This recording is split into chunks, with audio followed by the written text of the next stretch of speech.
Bonjour, le vendredi 8, samedi 9 et dimanche 10 mars 2013, à l'espace 3000 Ayer dans le Var, se tenait la 3e édition du Salon du chocolat, des vins et de la gastronomie.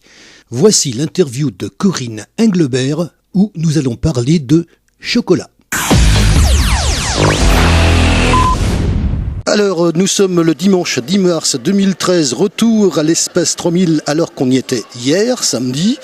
Nous sommes toujours au salon du chocolat, des vins et de la gastronomie. C'est la 3e édition. J'ai quelqu'un à côté de moi et elle va elle-même se présenter. Bonjour. Bonjour, je m'appelle Corinne Englebert.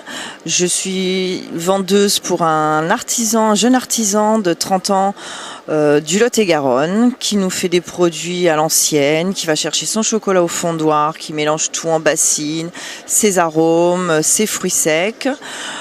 J'ai pu constater en travaillant au laboratoire avec lui, en étant à l'emballage, que le travail du chocolat c'était tout un art parce qu'il y a différentes températures. Il y a une température de chauffe pour la fonte du chocolat, une température de mise au point pour pouvoir le travailler et les températures sont différentes en fonction des chocolats noirs, lait ou blancs. Et donc au niveau de l'atelier, parce que d'ailleurs c'est pas un atelier, c'est un laboratoire, je crois. C'est un petit laboratoire où il a 2 fondoirs et une grande plaque de marbre pour pouvoir mettre à point son chocolat quand il veut le tester.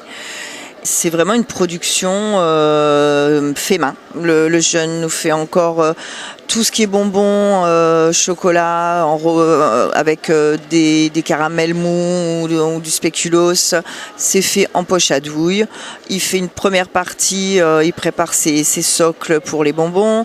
Ensuite, il remplit avec ce qu'il veut mettre, caramel beurre salé, spéculoos ou praliné. Et ensuite, il refait une deuxième couche de chocolat en poche à douille pour enrober le chocolat et le laisser au séchage. Alors justement, on est au salon du chocolat, ça tombe bien, puisque c'est un petit peu la question que je vais vous poser, parce qu'on est en plein cœur du sujet quand même.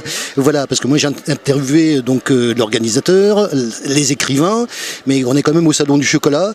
Donc d'une part, le travail doit être spécifique, et puis d'autre part, il n'y a pas une histoire de moule aussi par produit? Oui, il y a certains produits il y a certains bonbons entre guillemets qui nous fait en moule, donc ça représente énormément de travail parce qu'il y a Et il faut avoir le moule pour le faire. Sans quoi, si on n'a pas le moule? Bien sûr, voilà. Donc ça prend un temps énorme quand il veut nous faire des petits caramels beurre salé, dans le sens où il faut qu'il fasse une première couche de chocolat, qu'il le mette à point, qu'il le laisse sécher, qu'il remplisse ensuite à la poche à douille toutes les cases de ses moules pour mettre et ensuite attendre et refaire couler du chocolat dessus en le raclant avec une spatule, de façon à ce que l'excédent de chocolat, que ça ne nous fasse pas des chocolats cabossés entre guillemets, excusez-moi l'expression. On l'a vu notamment nous à travers certains biscuits, le temps de conception par produit.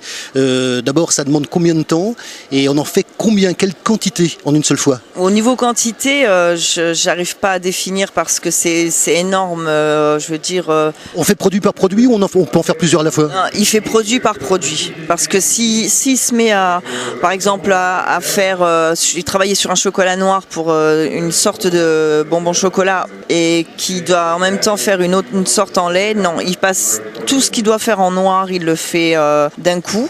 Je veux dire à la suite, et après il passe au chocolat lait et ensuite il passe au chocolat blanc. Oui, c'est plus une histoire de variété de chocolat que de produit par lui-même. Oui, parce qu'il y a des produits qui ne va pas me faire en blanc ou en lait, en bonbons par exemple, en bonbons chocolatés. Une chose est sûre, c'est que quand un chocolat artisanal comme ça, qui a un goût particulier. On a des origines qui ont des saveurs particulières, puisqu'il faut savoir que les cacaoyers en fait prennent les saveurs du terroir où ils poussent. Donc on a différentes saveurs au même pourcentage de cacao. À 64%, on peut avoir un chocolat plus puissant qu'un 71% en fonction de la provenance. Et ça joue sur le goût. Et ça joue énormément sur le goût et sur l'appréciation du cacao en lui-même. Et sinon, ce que je peux vous dire également, c'est que voilà, en général, un chocolat artisanal, un chocolat noir peut se conserver 6 mois voire plus, mais dans une boîte hermétique, jamais au frigo et toujours dans une pièce à température ambiante. J'espère que les gens vont noter le conseil.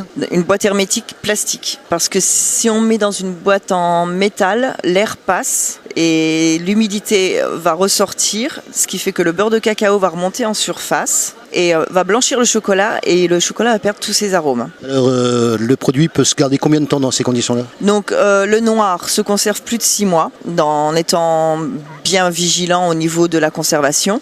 Le lait se conserve 6 mois, mais le chocolat blanc par contre, étant donné qu'il n'y a pas 1 gramme de cacao, puisque ce n'est que du beurre de cacao, des lactoses et du sucre, 3 mois minimum, quoi. Au niveau de, on va terminer là-dessus d'ailleurs, il y a des périodes de l'année pour vous qui marchent plus. Alors je veux parler de Noël bien sûr, et puis peut-être on arrive à une période très particulière, donc à la fin du mois. Là nous sommes en pleine période de Pâques et on a déjà commencé, en fait sur les salons, on a commencé à vendre en février. On est passé hier, on a pris des photos. Hein. Oui, moi qui tiens une boutique pour ce jeune artisan. On va rappeler la ville quand même et le département. Parce que vous n'êtes pas d'ici. Voilà, je suis dans le Lot-et-Garonne, à Castillonnès. C'est où? C'est entre Agen et Bergerac. Et en fait, moi, je tiens une boutique à Bergerac. Il est vrai que moi, je me rends compte que finalement, le chocolat peut se vendre toute l'année, en fait.